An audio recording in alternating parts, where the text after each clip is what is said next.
I am Blair for the moment. All right, that sounds good. Blair is probably home playing WoW Classic, Probably, if I had to guess. Question number 1. Are there any plans to offer camera customization in the future? Like changing the reticle to centered versus over the shoulder, for example. So we've actually tried a bunch of camera. Right. We'll try something out, and we'll try something out, and we'll go back. We don't like it, and we'll go back. Customization seems to me like a great way to kind of Right. It's kind of a shoo-in for that cut kind of that thing, right? baby in half. Is that skin that cat? Something, some horrible analogy that means yes. I think that's a good idea. So Yeah. yeah. Like I said, we tried going to a single camera recently, and feedback, you guys didn't like it, so we went back to what we had. That's how we we try things out. That's how we do it. Cool. All right, so the next one on the list is definitely going to be one for you, for sure. Yes. Which is, how is armor penetration calculated? This is math, which has never really been a friend to me, so I'm going to let Mark take this one. Indeed, yeah. And so it's actually not as complicated as it may seem. There's actually kind of a follow-up here that the follow-up being, how does that work with resist stats that feed into it? And so basically, armor penetration, essentially what we do is we take the uncapped value, right? So basically your armor penetration is working against the uncapped value. So to give you an example, I'm going to use some make-believe numbers here. So all right, say Professor you have, Hallish, give us the make-believe numbers. So say you have 75% crushing mitigation, right? And you have a 50% crushing mitigation cap, right? So that means you're running around and basically you have normally 50% crushing mitigation. Because you're capped, you're 25 over the cap, and then somebody comes at you and they have 35% crushing penetration. So how does that work? Basically, because we go against the uncapped mitigation first, that 35 is subtracted from your 75, not your 50. That actually leaves you with 40. So what that really means is there's value to having more. Overclocking or overcapping. Right. There's always advantage, and actually that's kind of cool. The next question, which is how does that work with how do the resist stats feed into the final mitigation value? It's basically that's kind of the reason we do it, right? Just so there's value to getting over the cap, right? Because even though a guy has 35% penetration, he's only actually taking down to 40. Cool. Because you've stacked up a bunch of crunches. I did not know that. I think it's actually pretty cool. So I think that covers both of those two questions, right? Yeah, that's basically both of them right there. A follow-on that is different but similar. How does? Well, wait a second, because I have a question that's relevant to what you just talked about. Stop calling me. This is from Arcade99. Arcade99 says there are two different caps: the resistance cap, which is 35%, and the final mitigation cap, dependent on class/promotion. Please explain how the 35% resistance cap affects. So always we go against the uncapped mitigations first. So basically, we're always applying penetration to the uncapped mitigation, right? And then after that calculation is done, whatever's left is applied. The cap is applied. So if in the example I just gave, if it was only 25%, then you'd still be capped. You'd still be 50%, even though he's coming in at 25% penetration. You're still, basically, as Todd said, overclocking. And that basically still gives you that benefit, no matter where it is, basically, right?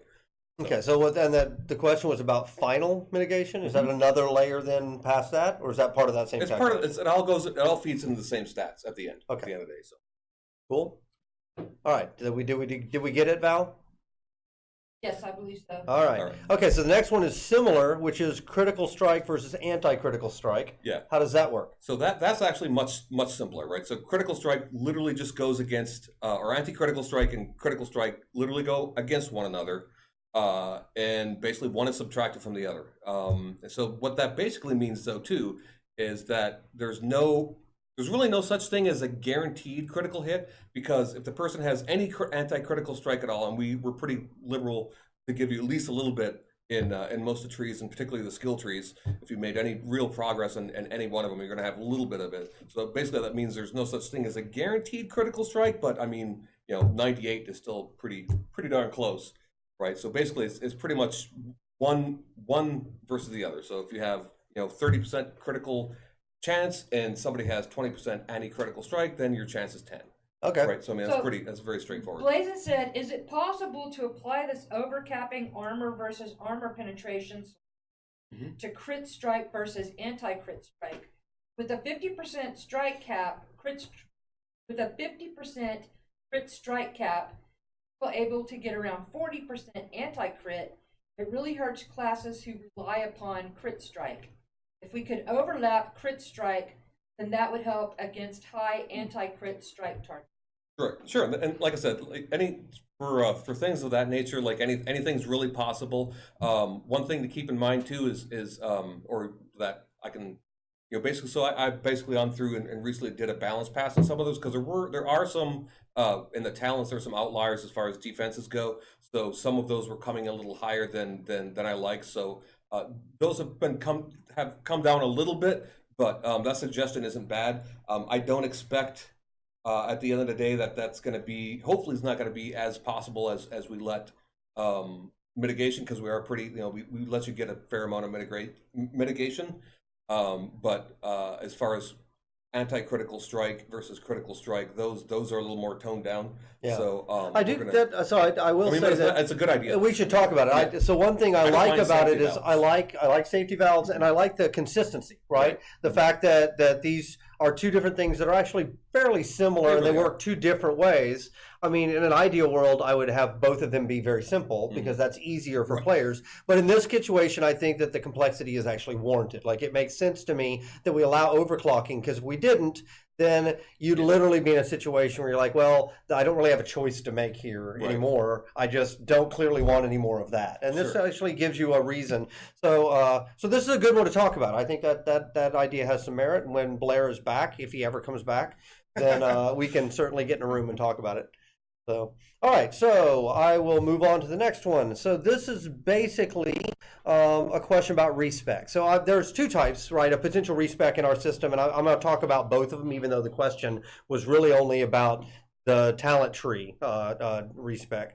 So you've got talent tree respec, you've got passive training potentially respec, and you've also got just swapping out disciplines, which I guess is kind of a third type. It's not really a respec, but it's similar. So the third of those we already do, right? You can already go back and swap those things out in the temples.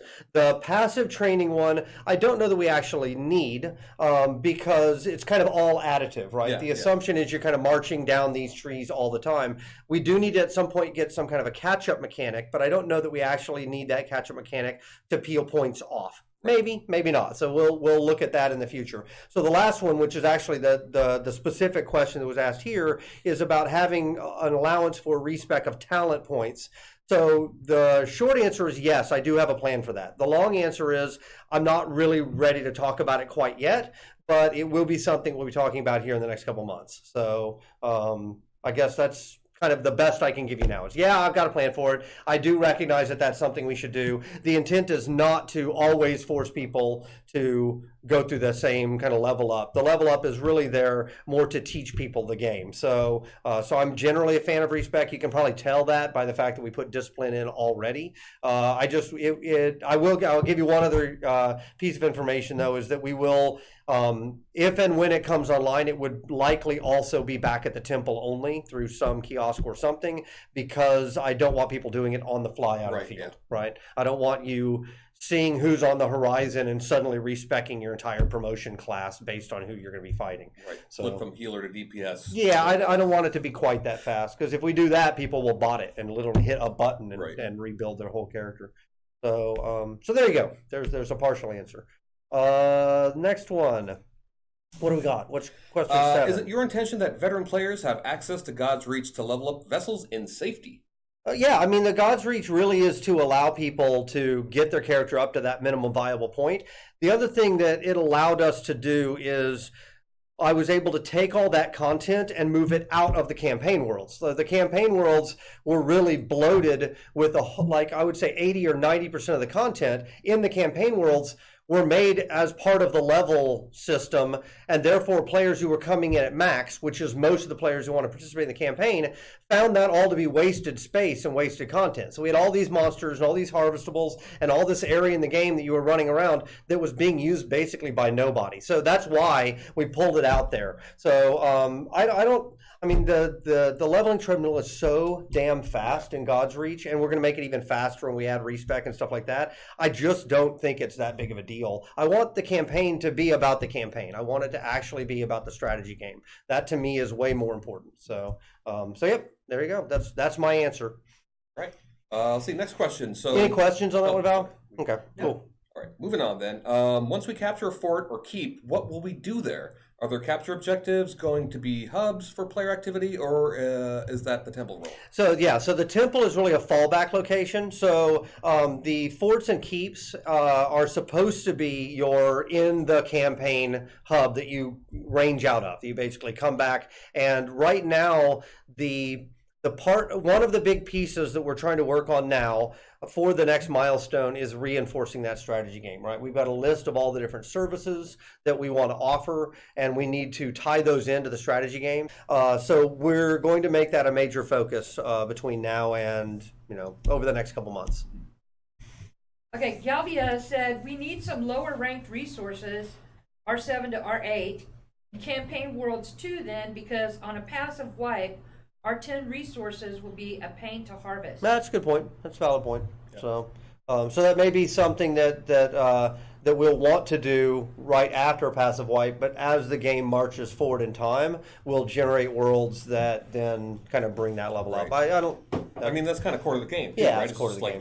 Changing it up. And the good news is we can, right? Like we can do that. So actually, there's a thing that I think we're going to be talking about that's happening next week. Is that right? It ties into this. So anyway, back to the forts and keeps thing. Yeah. Sure. Hookham said, if forts and keeps are supposed to be fallback locations, will we be able to recall to them?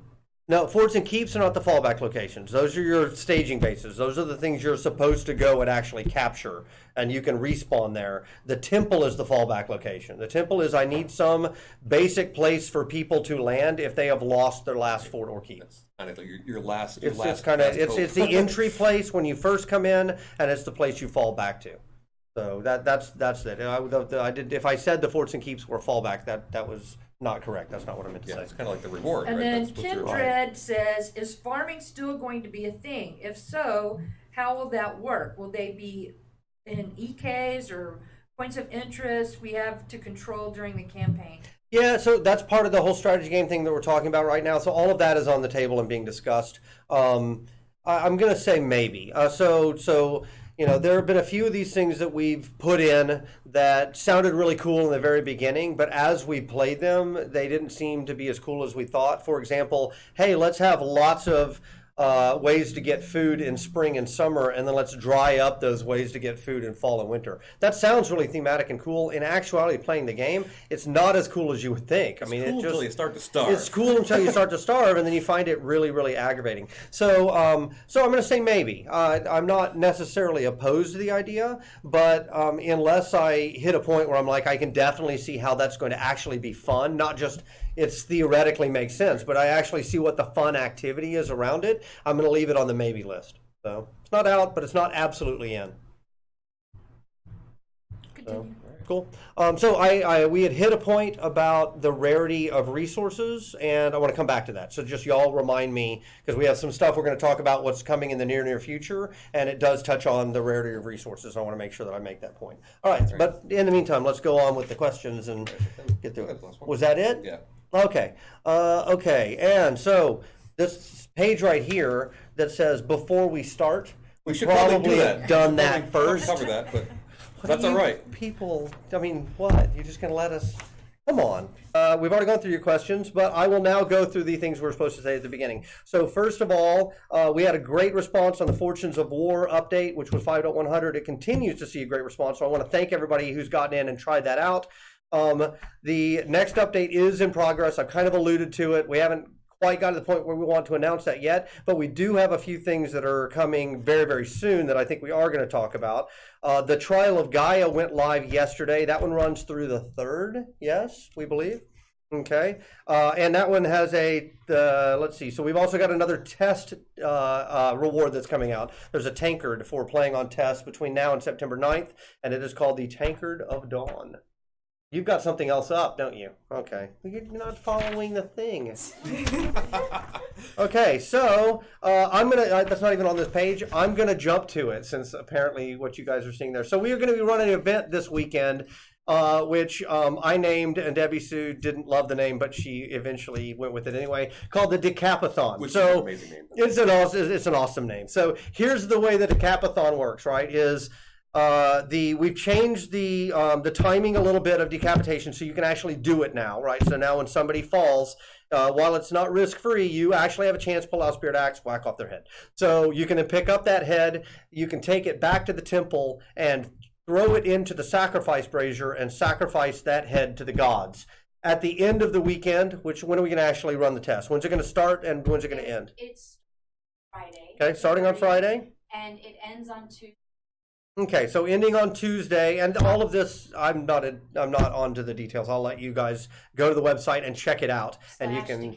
Okay, so crowfall.com/Decapathon, and you can see the exact details of when it starts and when it ends. Whichever faction in the trial sacrifices the most heads will determine what trophy we're going to give, and it's an attachable, and you can see them right there. It's either a Sunfire skull, an Earthvein skull, or a Moonstone skull, which I like to call the Terminator skull because it looks to me like a Terminator skull.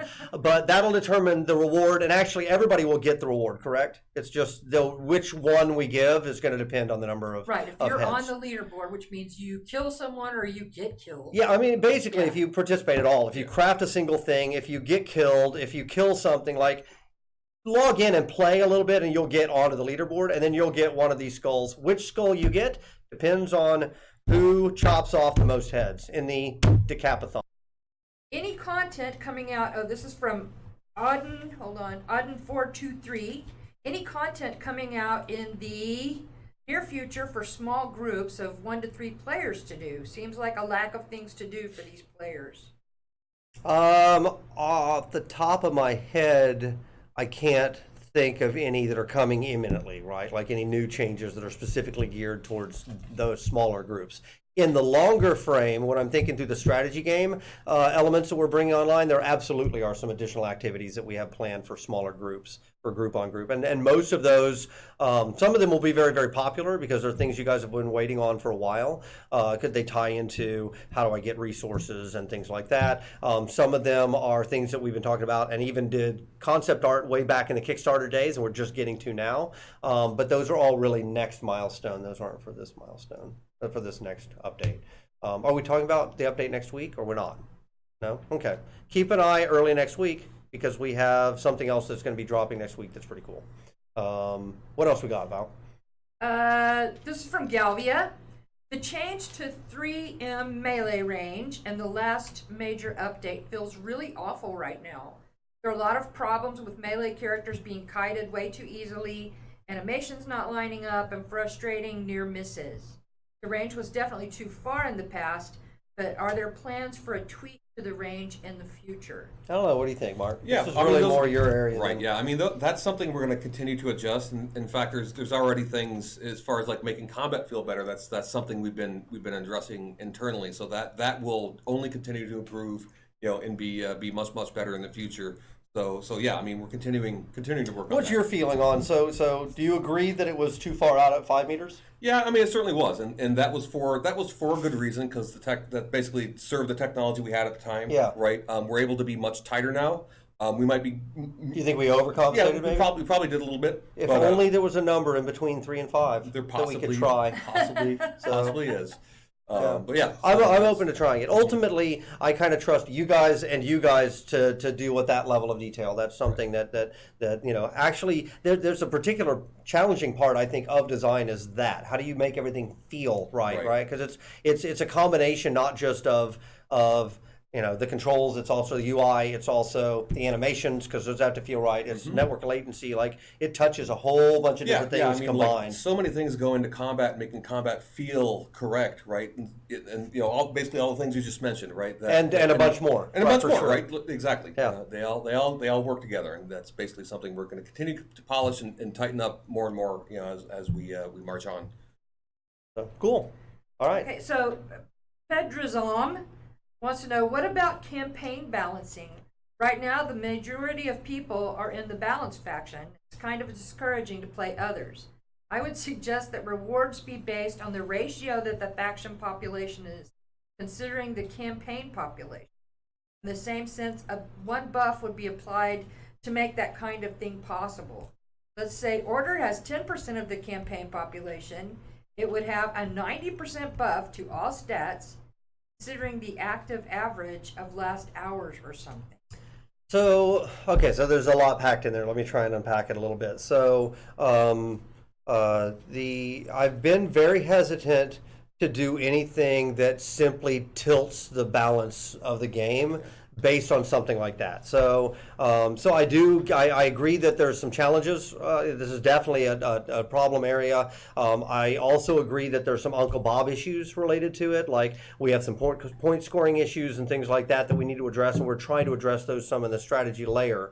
What I would like to try first before we go with anything more draconian is trying to make strategic decisions that are mutually exclusive. So by that I mean, if I am playing on a team, there are 3 options available to us to achieve some objective, like get victory points. I cannot simply throw more people and more time at it and get all 3. Instead, I have to make a choice, and by doing that, it leaves the other 2 paths open for the other team to go and choose, and then that actually starts to bring strategy into play, right? Where now we can make choices. If we have a smaller team, well, maybe there are objectives that are more suited to smaller teams and smaller numbers. So I would like to go down that. That's the kind of conversations we're having internally right now when I talk about the strategy layer. Is right now what we have is the nice foundation of a strategy layer without a bunch of rules built on top of it. So to drill it out, right now, what's the strategy to win in a trial?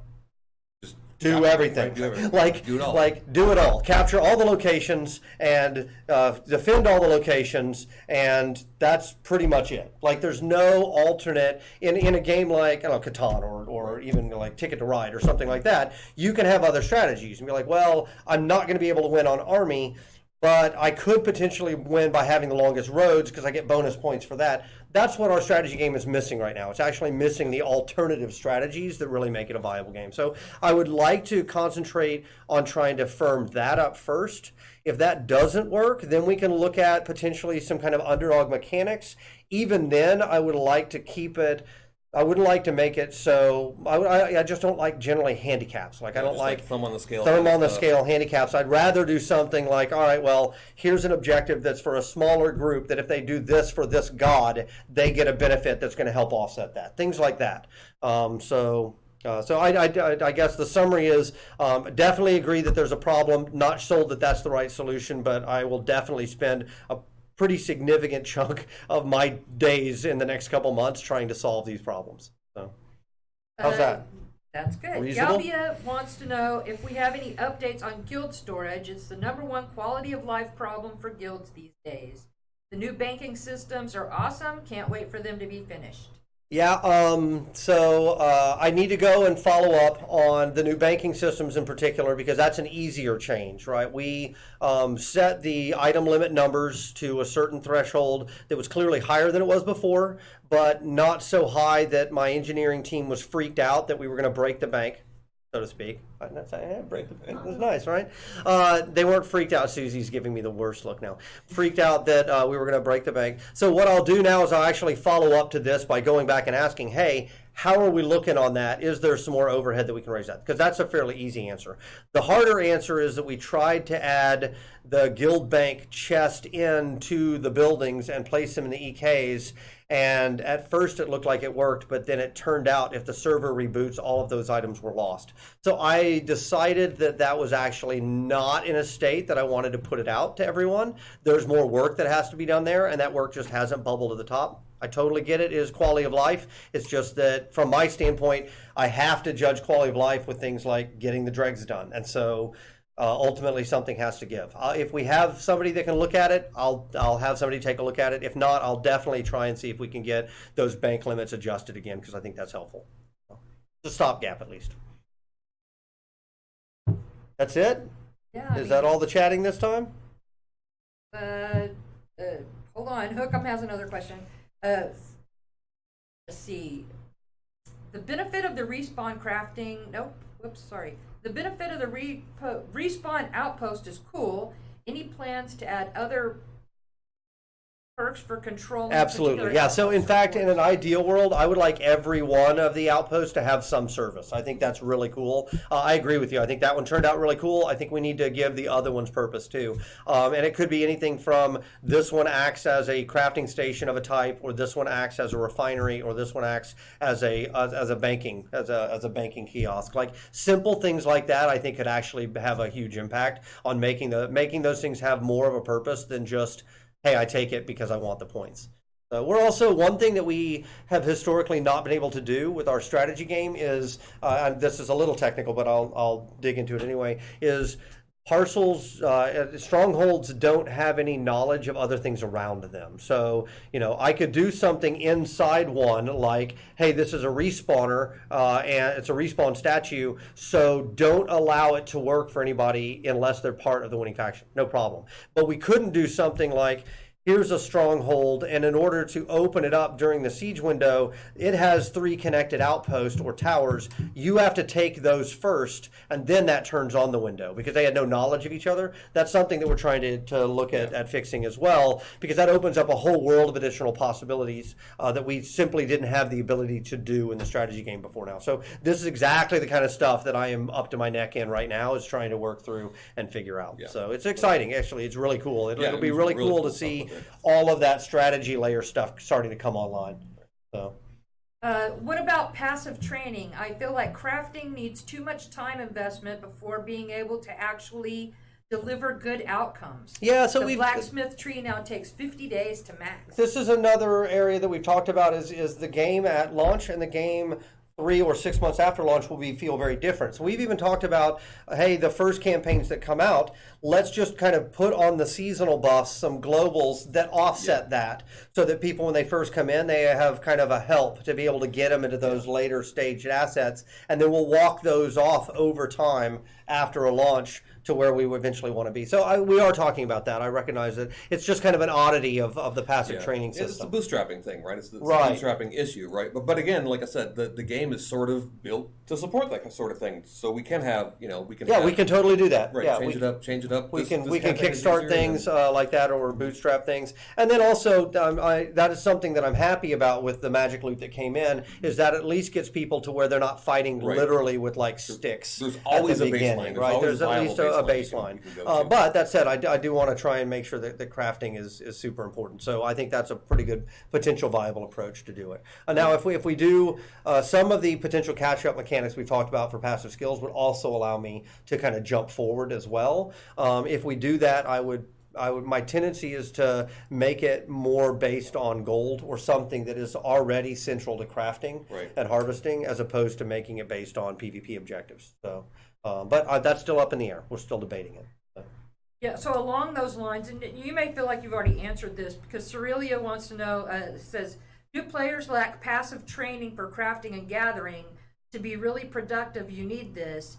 How can we keep them in game? Yeah, well, so that's the catch-up mechanic that I was just talking about. Is we need, certainly after the game launches, we need some way for people to be able to catch up but not surpass, and I also don't want that to be something that we sell. It's we want to that doesn't feel right. We talked about it. In fact, originally we had a plan to allow people to kind of trade that back and forth to each other, and they could buy each other VIP. I'm not even sure that we're going to do that, frankly. The market has changed, and kind of our impression of what we should and shouldn't do has also changed. That's just market, And like everything too, this is also an iterative process, right? Yeah, so for sure. We can if something, if things are still too tight even after all that, we can, we'll pull back. But yeah, but we do need to have that some kind of a catch-up mechanic. Otherwise, what will happen is second month the game is out, people will say, well, I can never catch up and be competitive, so I'm out. And that's clearly not good for the game. So we will figure something out there.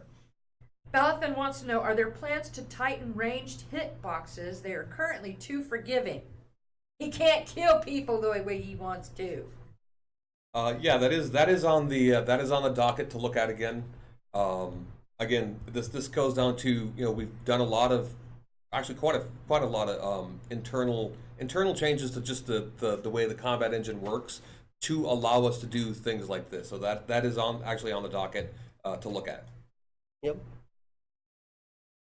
Oh, what's the Decapathon question? Will the Decapathon be Europe and US together or separated? They're separated, correct? No, they're together. They're together. Oh, It's it's one one faction. pool? I Right. didn't know that, apparently. So there you go. Unified by faction.